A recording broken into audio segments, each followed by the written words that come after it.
কালকে পরশু রাত্রে আমার মাহফিল বগুড়া শিবগঞ্জ, আলিফকে যেদিন মারা হয়েছে, আমি আলোচনা করতেছি, ওমা এক হিন্দু মহিলা শাখা পরা, মাথায় সিঁদুর, দৌড়ে মাহফিলের সব মানুষ ভেদ করে আমার প্যান্ডেলের কাছে, মঞ্চের কাছে এসে হাজির, চিল্লাইতেছে।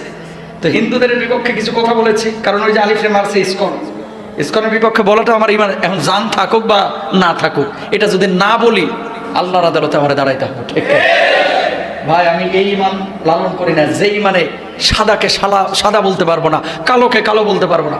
মাহফিলে জ্বালাময় বক্তব্য দিলাম, বগুড়া শিবগঞ্জের ঘটনা। ওমা হিন্দু মহিলা দৌড়াইছে, কোনোদিন তো এমন ঘটনা ঘটে নাই, মঞ্চের সামনে এসে চিল্লাইতেছে। আমি তো মনে করেছি মনে হয় সে প্রতিবাদ করতেছে। আমি বললাম আমি কিন্তু কঠিন হই নাই, নরম হয়ে বলছে, চাচি কি হয়েছে একটু বলেন তো, চিল্লাচ্ছেন কেন? ও দিদি বলেছি, দিদি, চাচি না, দিদি কি হয়েছে, চিল্লাচ্ছেন কেন? বলতেছে আমার বেটা অটো হারিয়ে গেছে, অটো হারিয়ে গেছে, অটো চুরি করে নিয়ে গেছে, চোরে বাবা একটু ঘোষণা দাও। কথা বুঝতে পারছেন? আমি হুঙ্কার দিচ্ছি হিন্দু নিয়া, ইসকন নিয়া, আর চাচি দিদি দৌড়ায় এসে কিসের জন্য? আমি তো মনে করছি আমার মনে হয় আক্রমণ করবে আর কি, হাত দিয়ে না কথা দিয়ে, যে আমাদের বিপক্ষে কথা বলতেছে কেন? বলছে আমার বেটার অটো হারিয়ে গেছে, এই জন্য আমি আইছি, একটু বাবা ঘোষণা দাও। তা আমি ঘোষণা দিলাম। তারপরে এর ছেলের নাম কি, শুভ্র না শুভ্র দেব না কি যেন একটা বললো, এর নাম ঘোষণা দিলাম যে দাদা শুভ্র তুমি কোথায় আছো, একটু তাড়াতাড়ি আসো, তোমার তো অটো নিয়ে গেছে চোরে। মানে মাইক চারিদিকে না।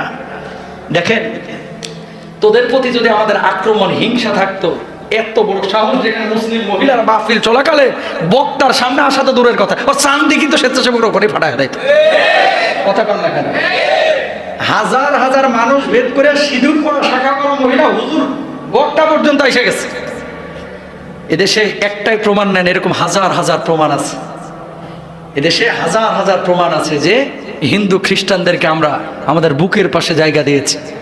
সব হিন্দুকে খারাপ বলতেছি না, উগ্রবাদী ইসকনের সাথে জঙ্গি কানেক্টেড যাদের আছে, এ দেশ থেকে দিল্লি চলে যায়, না হলে এদেশে টিকতে পারবি না। হিন্দুদের জায়গা আছে, জঙ্গিদের জায়গা নাই। খ্রিস্টানের জায়গা আছে, জঙ্গির জায়গা নাই। মুসলমান যদি দু একটা ঘটনার কারণে জঙ্গি তকমা দেওয়া যায়, মুসলমান যদি কোরআনের কিতাব নিয়ে আলোচনা করলে গোপন বৈঠক হিসেবে আখ্যায়িত করা হয়, এদেশের হাজার হাজার ইসকনের কারখানা আছে যেখানে অস্ত্রবাজি হয়, যেখানে জঙ্গিবাদী হয়, যেখানে তাদের ধর্মীয় কিতাব নিয়ে জঙ্গির কলা কৌশল শেখানো হয়।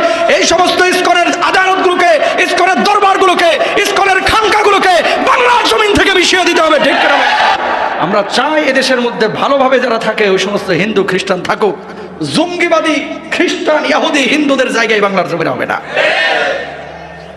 এরা এই ধরনের কলা কৌশল করে মুসলমানদেরকে ফুসাইয়া দিয়া আপারে আবার আনতে চায়। কথা কন না কেন? আমরা আপাই বালাসি, কথা বুঝেন নাই?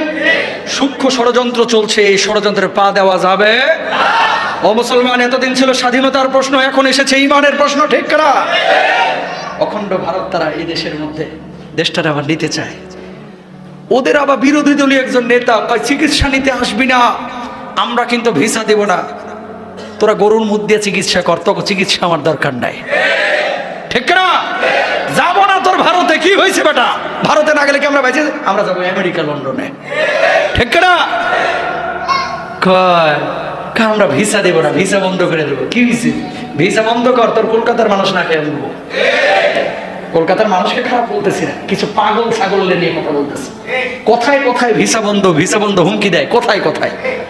দেখো ভিসা যেন অঙ্গ জান্নাতের টিকিট। কথা কন না কেন? কত মানুষ এখানে বসে রয়েছে, জীবনে ভারত যান নাই, কে কে হাত তোলেন তো? লিল্লাহে তাকবীর। এই ক্যামেরাম্যান দেখা দেখা, ম্যাক্সিমাম মানুষই ভারত যায় নাই, এবার হাতটা নামান, হাতটা তুলেন, আরেকবার তুলেন, ওই যে ভিডিও নিচ্ছে, তুলেন তুলেন, ভালো করে হাত তোলেন। লিল্লাহে তাকবীর, লিল্লাহে তাকবীর। ভালো করে লো, ভালো করে লো, হাতগুলো লো, গোটা দেশ দেখুক, এটা দরকার আছে। হ্যাঁ দেখেন, বাস এবার কথা শুনেন, হাত তুলে রাখেন। এতগুলো মানুষ একজনও ভারত যায় নাই জীবনে, মরে গেছেন, খাইতে পাচ্ছেন না, মরে যাচ্ছেন, অসুস্থ হলে চিকিৎসা ছাড়া থাকতেছেন। এবার হাতটা নামান।